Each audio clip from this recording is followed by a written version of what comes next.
भाई ये पीछे जो महिलाएं लोग हैं इधर सामने आएंगे क्या? इधर अगर इधर आ जाते तो अच्छा रहता, हमें भी सामने सामने रहते हैं और हम सामने नाच पाते देख पाते तो ज्यादा अच्छा लगता हम लोगों को। क्या बबलू जी क्या राय है?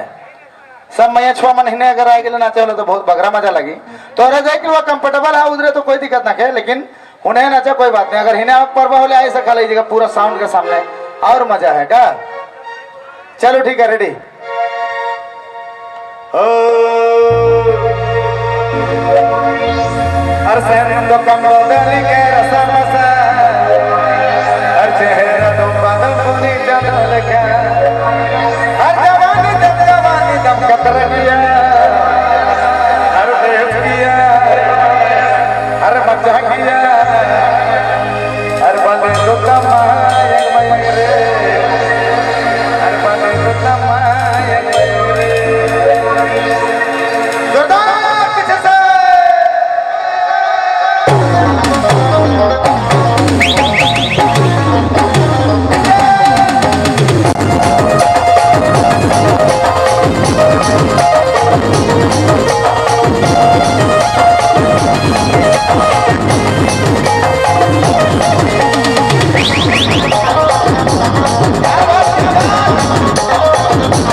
हर भले तो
जाल मुड़े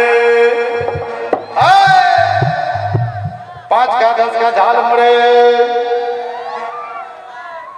हर जवानी दम उतर गया हर बहस गया